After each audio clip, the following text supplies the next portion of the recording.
Two men with torches groped through the ancient catacombs beneath the city of Sarnoth. One man was old, far older even than his appearance suggested. He was Mrzarono, the Hyborian, and he was a great wizard. The other man was young and strongly built. His name was Malak. Malak was one of Mrzarono's apprentices, although he was reckoned by many to have neither the talent nor intelligence to make a wizard. In the streets above, the men of Sarnoth celebrated the destruction of Ib, a neighboring city that had been populated by odd creatures, considered repulsive and inferior to men. Malak had wished to join in the celebration, but Mrzarono forbade him, as he had no interest in such foolishness. Mrzarono had witnessed the destruction of Ib, and he knew that eventually the glorious city of Sarnoth would pay a dire price for the transgression. They traveled deeper into the earth until the sounds of the riotous festival ceased to echo throughout the catacombs. All was silent, save for the splashing of Malak's clumsy stride. Malak spoke. "Are we close to the treasure, Master Mrzarono? This muck we trudge through clings to my boots like a great leech." "It is yet a ways from here, brave Malak. "But be certain, the treasure is worth the hardship." Mrzarono glanced down at the other man's boot. "By the way, that is a leech."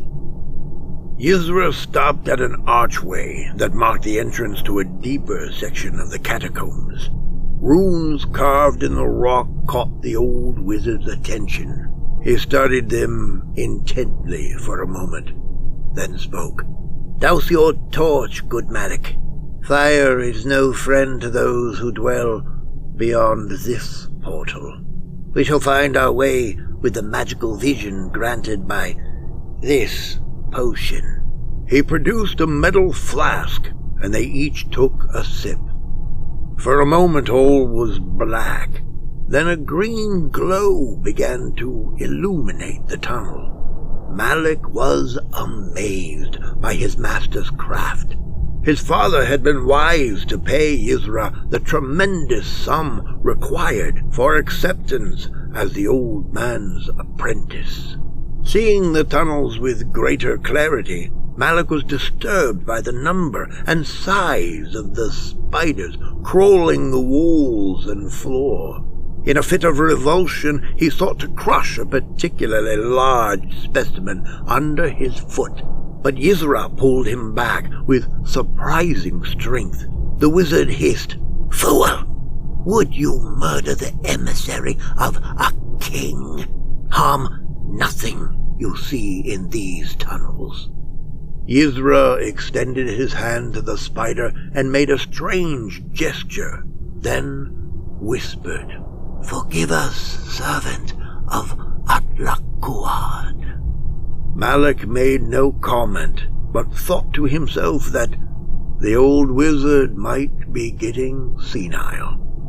To Malak it seemed as if they walked for hours, always deeper into the catacombs, with spiders scuttling at the fringes of his vision, and faint clicking sounds drifting from the side tunnels. The noises disturbed Malak, but Mrzarono seemed unconcerned. The catacombs ended at a great stone portal carved with eldritch runes and festooned with thick streamers of webbing. Mrzarono parted the webbing like a curtain and spoke. "Now, noble Malak, step through and view a treasure grander than the golden domes of Sarnoth." Malak stepped into a gigantic hall. Massive pillars carved with ancient runes of power stretched up 100 feet to a ceiling covered with webs and clutches of leathery egg sacs. The floor was a living carpet of spiders. The arachnids were all sizes and colors, some no bigger than a coin and jet black, others big enough to kill a house cat and covered in wild hues of yellow and purple. The spiders parted and cleared a path before a 10-foot-tall dais made of human skulls and webbing. Malik shook with terror, for resting atop it was the supreme horror of this subterranean realm, a great thing like a spider, but as big as a horse, and with a face similar to that of a man.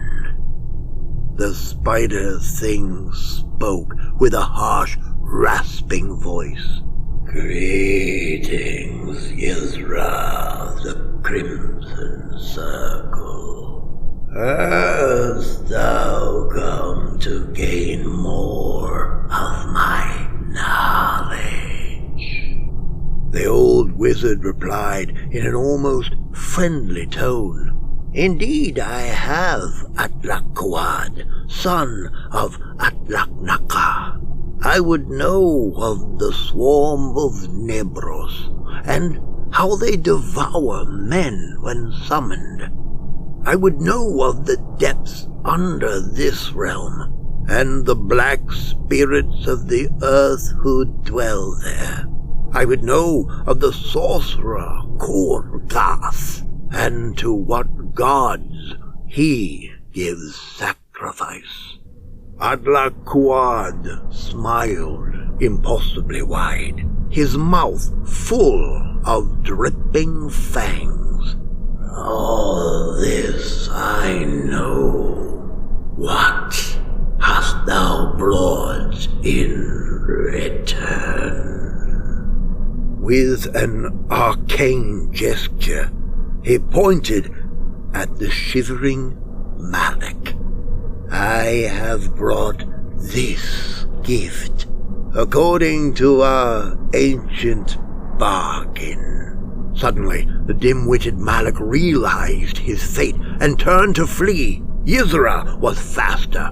He struck Malik in the neck with his left hand. One of his rings had a tiny needle dipped in black lotus extract, and it pierced Malik's skin. The apprentice dropped to the stone floor. Malik was awake, but his limbs paralyzed by the lotus extract. He could only scream as several of the largest spiders carried him high up the wall and cocooned him. He hung there for many days, listening to the great son of Atlach whisper arcane secrets to Yizra, while the wizard thoughtfully wrote down all that the monster spoke.